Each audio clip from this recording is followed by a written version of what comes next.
आज जो हम लोग टॉपिक डिस्कस करने जा रहे हैं वो है electric field as a potential gradient. हमने ये वाला टॉपिक डिस्कस करना है। तो आप लोग यहाँ पर देख रहे हैं कि यहाँ पर जिस तरह से हमने प्रीवियस टॉपिक में, ठीक है, इलेक्ट्रिक पोटेंशियल के बारे में पढ़ा था, उसमें हम लोगों ने यही फिगर बनाई थी। तो उसमें भी आप लोगों को थोड़ा सा रिवाइज करवा दूं। हमने ये कहा था कि यहाँ पर electric field point B to point A की तरफ है, यानी कि पॉजिटिव चार्जेस से नेगेटिव चार्जेस की तरफ है, जो कि इलेक्ट्रिक फील्ड की डायरेक्शन होती है।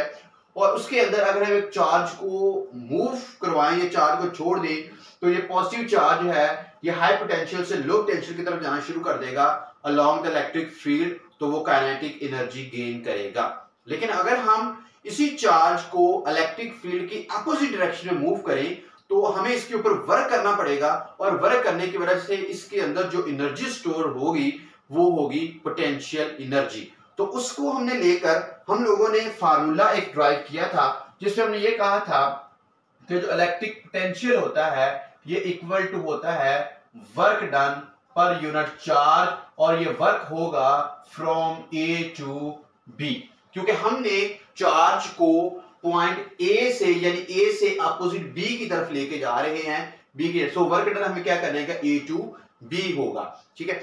इस electric field as a potential gradient पे हम इस बात को कंसीडर करते हैं कि हम जो हमारे पास ये इलेक्ट्रिक फील्ड है ये है यूनिफॉर्म, यानी इसकी डायरेक्शन चेंज नहीं होती, या ये यूनिफॉर्म जो इलेक्ट्रिक फील्ड है ये चेंज नहीं होती, इसकी मैग्नीट्यूड चेंज नहीं होती, तो ये यूनिफॉर्म है, ठीक है। तो इसके अंदर जब हम इलेक्ट्रिक मूव करवाएंगे, चार्ज को मूव करवाएंगे, तो उस वक्त क्या होगा, तो उस वक्त हमारा ये पोटेंशियल जो होगा, ये वाला फार्मूला हम इस्तेमाल करेंगे जिसमें work done from A to B, work per unit charge, ये मेरे पास इक्वेशन नंबर 1 आ गई। अब हमने ये बात कही है कि इसके अंदर जब हमने इस चार्ज को मूव करवाया है तो ये लो पोटेंशियल से हाई पोटेंशियल यानी पॉइंट ए से पॉइंट बी की तरफ गया है, तो उस वक्त इसके अंदर हमने जो वर्क किया है, और आप सबको पता है कि वर्क इज इक्वल टू होता है एफ डॉट डी।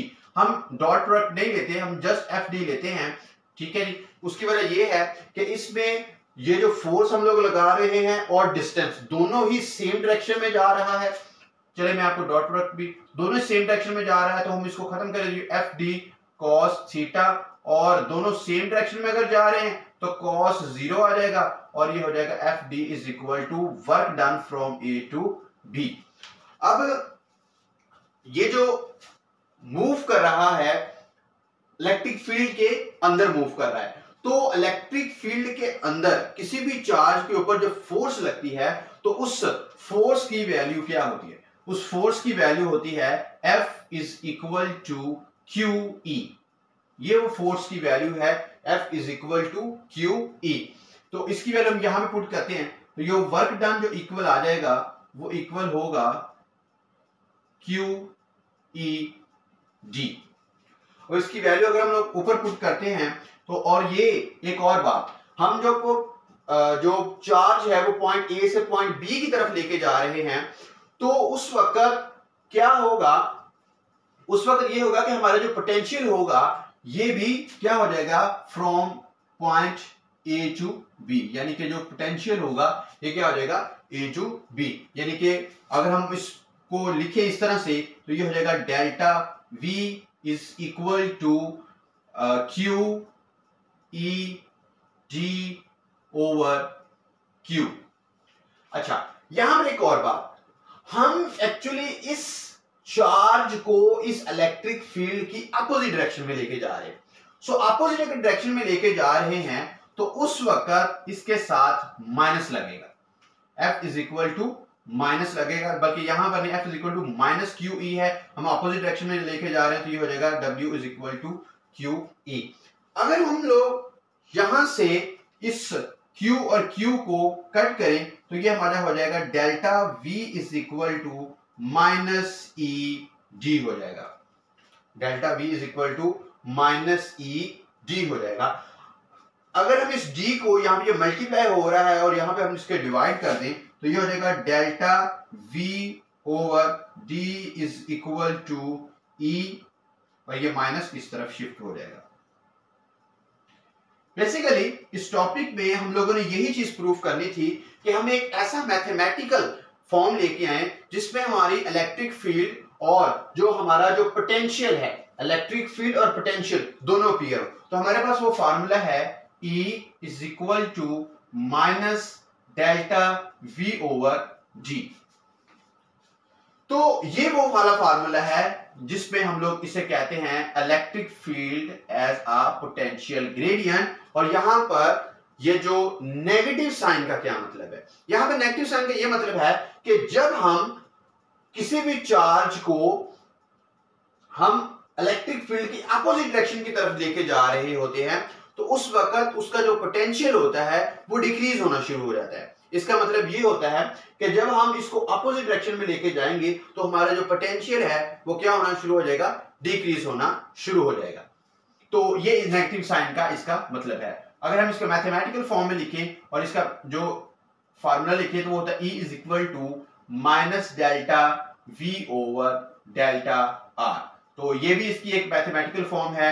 यहां पर भी जस्ट D की जगह पर डेल्टा R लगा दिया क्योंकि यहां पर उसका जो डिस्टेंस वो चेंज हो रहा है, सो इस वजह से हम लोगों ने इसके साथ डेल्टा लगा दिया है। ठीक है, तो ये है electric field as a potential gradient. Okay, so यहां पर एक और इंपॉर्टेंट टॉपिक अगर हम लोग इसका डिस्कस करें तो हम लोग ये कहते हैं कि जो एक होता है, अगर हम इनकी यूनिट की बात करें, अगर इसके यूनिट की बात करें तो इसके यूनिट जो होगा उसकी अगर हम बात करें तो इसका जो यूनिट होगा चेंज इन पोटेंशियल का जो यूनिट होता है वो होता है जी वोल्ट और डिस्टेंस का यूनिट होता है जी मीटर। और इलेक्ट्रिक फील्ड का जो है, इलेक्ट्रिक फील्ड का यूनिट होगा जी V ओवर M। यहां पर एक और इंपॉर्टेंट शॉर्ट क्वेश्चन आता है, इंपॉर्टेंट, वो कहता है जी एक 1 वोल्ट ओवर मीटर जो होता है ये न्यूटन पर कूलम के इक्वल होता है, प्रूफ करें। हम इस चीज को हम डिस्कस करते हैं कि 1 वोल्ट पर मीटर जो है एक न्यूटन पर कूलम के किस तरह से इक्वल होता है। मैं इसकी लेफ्ट साइड लेता हूं। यहां पर भी क्वेश्चन है जी V over M is equal to 1N over M। इसकी हम लेफ्ट साइड अगर हम लोग लें तो ये होता है जी V ओवर M। यहां पर जो V है वो इसके इक्वल है, V जो है ये देखिए V जो है work done per unit charge के है। तो मैं यहां पे लिखूंगा work done per unit charge over metre. तो ये हो जाएगा वर्क ओवर, मैं Q को नीचे ले M। अब यहां पर ये जो W है इसको मैं इस तरह से लिखूंगा FD, और ये हो जाएगा QM। डिस्टेंस भी हम लोग इसको यूनिट में लेते हैं तो ये इक्वल हो जाएगा, फोर्स का यूनिट न्यूटन होता है और डिस्टेंस का यूनिट मीटर होता है। क्यू का यूनिट जो होता है वो कूलम होता है और M उसी तरह से, ये वाला M और इस M के साथ कट गया तो इस तरह से ये हो गया न्यूटन पर कूलम। और इस तरह से हम लोगों ने इसे प्रूफ कर लिया कि न्यूटन पर कूलम होता है। तो इस तरह से ये इक्वल टू किसके आ गया, राइट हैंड साइड के। सो हैंस 1 वोल्ट पर मीटर जो होता है वो 1 न्यूटन पर कूलम के इक्वल होगा। ये हमारा जो था completely electric field as a potential gradient, जिसमें हम लोगों ने बेसिकली इसमें फाइंड क्या करना था, हमने इसमें एक रिलेशन बनाना था किसके दरमियान में, इलेक्ट्रिक फील्ड इंटेंसिटी के दरमियान में इलेक्ट्रिक फील्ड इंटेंसिटी और पोटेंशियल के दरमियान में एक रिलेशन बनाना था। ये हमारा जो टॉपिक था। और इसके बाद हम लोगों ने ये नेगेटिव साइन का क्या मतलब होता है, नेगेटिव साइन आया कैसे, नेगेटिव साइन जब आप इस चार्ज को इलेक्ट्रिक फील्ड की अपोजिट डायरेक्शन में लेके जाएंगे, ठीक है, तो उस वक्त यहाँ पर ये जो एंगल होगा, जो थीटा होगा, ये equal theta is equal to हो जाएगा 180 और कोस जो 180 होता है वो -1 के इक्वल होता है। So F is equal to -q आ गया। और -q का क्या मतलब होता है, और माइनस का मतलब ये होता है कि जब हम किसी भी चार्ज को मूव करवाते हैं तो उस वक्त उसका जो पोटेंशियल होता है वो डिक्रीज होना शुरू हो जाता है। और इस तरह से हमने ये माइनस साइन, इस तरह से इसका फार्मूला पढ़ा, ठीक है। और ये इसका formula E equal to minus delta V over delta R। और अगर हम इसकी यूनिट की बात करें तो इसका जो यूनिट होता है वोल्टेज पोटेंशियल डिफरेंस का यूनिट होता है वो वोल्ट होता है, तो वोल्ट और डिस्टेंस जो उसने ट्रेवल किया उसका यूनिट मीटर होता है। जैसे वोल्ट पर मीटर आया तो एक और क्वेश्चन बड़ा इंपॉर्टेंट एग्जाम के पॉइंट ऑफ व्यू से कि 1 वोल्ट पर मीटर जो इक्वल होता है वो न्यूटन पर कूलम के इक्वल होता है। हम इस चीज को प्रूफ करने किया 1 वोल्ट पर मीटर इक्वल टू 1 न्यूटन पर कूलम।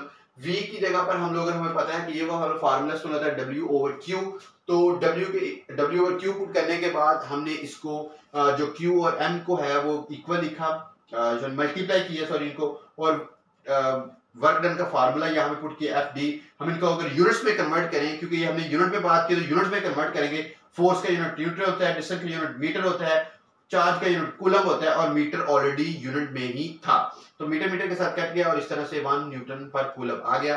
तो इस तरह से 1 वोल्ट पर मीटर 1 न्यूटन पर कूलम के इक्वल होता है। सो आई होप आप लोगों को ये टॉपिक अच्छे तरीके से समझ आया होगा। सो अगर आप लोगों को किसी चीज की समझ ना आए तो वो आप कमेंट कर सकते हैं, और आप लोग इस चैनल को सब्सक्राइब करके अपना जो है वो व्यू दे सकते हैं।